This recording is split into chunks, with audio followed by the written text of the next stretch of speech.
इन्फोसिस पर आपकी राय लेना चाहूंगा। आज 2.5% कमजोर है। एक्सेंचर के नतीजों की हम जैसे चर्चा कर रहे थे, Q3 के कमजोर रहे थे। तमाम आईटी कंपनियां मिड कैप पे आपने दी थी। एक बार इन्फोसिस पे अपनी राय रखें, क्या लग रहा है यहाँ पर सर? इन्फोसिस जैसे मैंने कहा आईटी अपने मेक और ब्रेक लेवल पे है, वहीं इन्फोसिस का भी स्ट्रक्चर वैसा ही है। जहाँ पे हम देख रहे हैं स्टॉक अपने 20 डे और 40 days short term moving average पे सपोर्ट है 1580 का, और वहीं पे एग्जैक्टली ट्रेड कर रहा है। तो आज का क्लोजिंग इंपॉर्टेंट है। अगर हम 1580 के नीचे क्लोज करते हैं तो कल वापस सेलिंग प्रेशर दिखेगा जो स्टॉक को 1520 तक लेके जा सकता है। तो overall view sideways to negative है, बाउंस को यूटिलाइज करे सेल करने के लिए। साइडवेज टू निगेटिव व्यू यहाँ पे है। अगर 1580 के नीचे क्लोजिंग होती है तो नीचे में 1520 रुपए तक भी इन्फोसिस फिसल सकता है। ये राय निकल कर आ रही है इन्फोसिस को लेकर। शुक्रिया कुणाल जी। लेकिन जाने से पहले आपने ढेरों स्टॉक पर हमारे दर्शकों को गाइड किया है, राय दी है। इन सारे स्टॉक से जुड़े हुए कुछ डिस्क्लेमर आप देना चाहेंगे सर? हमने जितने भी स्टॉक डिस्कस किए हैं इसमें से मेरे खुद के पर्सनल में कोई पोजीशन नहीं है, बट मैंने मेरे क्लाइंट्स को डेफिनेटली रेकमेंड किया हो सकता है। ओके, शुक्रिया सर। आपने वक्त दिया, अपनी रिसर्च के जरिए हमारे दर्शकों को मदद की। मिड कैप मसाला को यहीं समेटेंगे, लेकिन जाने से पहले बाजार का एक चेक ले लेते हैं, क्योंकि बाजार की गिरावट अगर देखें तो 160 अंकों की गिरावट निफ्टी दिखा रहा है। 300 अंकों से ज़्यादा की गिरावट निफ्टी बैंक में है और सेंसेक्स 600 अंकों से ज़्यादा कमज़ोर है। ब्रॉडर मार्केट में क्या कुछ हो रहा है ये भी हम आगे चर्चा करेंगे। आगे हम आपसे जुड़ेंगे और कॉर्पोरेट कनेक्शन का रुख करेंगे, जहां पर दिग्गज मैनेजमेंट से खास बातचीत होगी। जल्द लौटते हैं ब्रेक के बाद। नमस्कार।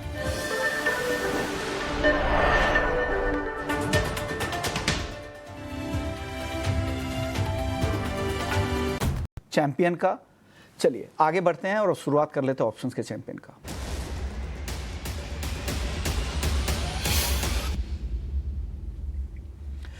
हमारे साथ ऑप्शंस के ट्रेड बताने के लिए लक्ष्मीकांत शुक्ला जी हैं यस सिक्योरिटीज से। शुक्रिया सर। आज ऑप्शंस में कहां पे आपको मौके दिख रहे हैं sir? Good afternoon Vishwamohan ji. Good afternoon sir. आज के ऑप्शन चैंप में हम हैंडल को रिकमेंड करेंगे। यहाँ पर एक सिमेट्रिकल ट्रायंगल का फॉर्मेशन बनता हुआ नजर आ रहा है डेली के चार्ट्स पर, और 20 और 100 और 50 डीएमए का एक अच्छा बुलिश क्रॉस ओवर भी देखने को मिल रहा है।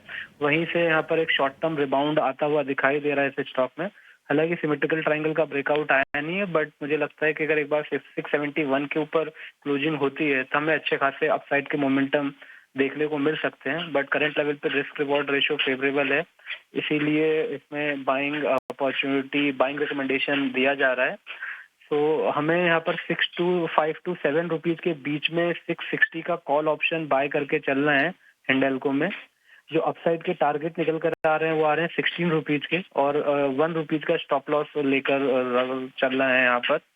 तो जो ओवरऑल रिस्क बनता हुआ नजर आ रहा है वो 7000 रुपीज का है, और अगर एक्सपेक्टेड टारगेट अचीव होते हैं तो जो मैक्सिमम रिवॉर्ड है वो 14,000 रुपीज का है। ओके, तो 660 के स्ट्राइक की कॉल खरीदे, 5 से 7 रुपए के बीच में उसका प्रीमियम आपको मिलता है तो खरीदे। 16 तक ये प्रीमियम जा सकता है। अभी कुणाल जी ने भी 3 घंटे के ट्रेड में हिंडाल्को में खरीदारी की राय दी थी और यहाँ पर ये कॉल भी आ रही है। हालांकि अभी देखें तो ये अच्छा रिकवर भी हो चुका है। 640 के आसपास शुरुआती कारोबार में ट्रेड कर रहा था, ये स्टॉक अब बढ़ के 660 के ऊपर आ चुका है। करीब 2% की तेजी दिख रही है। तो यहाँ पर ऑप्शंस के जरिए ट्रेड करने की सलाह लक्ष्मीकांत जी की तरफ से। शुक्रिया सर, आपने वक्त निकाला, हमारे दर्शकों को गाइड किया कि एफएनओ में ऑप्शंस में आप क्या ट्रेड आपको लेना है। लेकिन इससे जुड़े हुए रिस्क डिस्क्लोजर यही है कि एफएनओ ट्रेडिंग में 10 में से 9 लोगों को नुकसान होता है। जब भी आप ऑप्शन ट्रेड करें तो इन बातों का ध्यान जरूर रखें। एफएनओ ट्रेडर्स को औसतन 50,000 रुपए का नुकसान हो जाता है। घाटा होने के बावजूद भी 28% उनको ट्रांजैक्शन में खर्च हो जाता है। तो ये ध्यान रखें, फिर आप ऑप्शन ट्रेड का मन बनाएं। वक्त है ब्रेक का। ब्रेक के बाद लौटेंगे तो कुणाल जी से कुछ और शेयरों पर राय लेंगे, क्योंकि मिड कैप में ढेर सारे ऐसे स्टॉक्स हैं जहां पर कमजोरी भी है। क्या वहां पर खरीदारी का मौका भी बन रहा है या नहीं, बताएंगे आपको ब्रेक के बाद। जल्द लौटते हैं।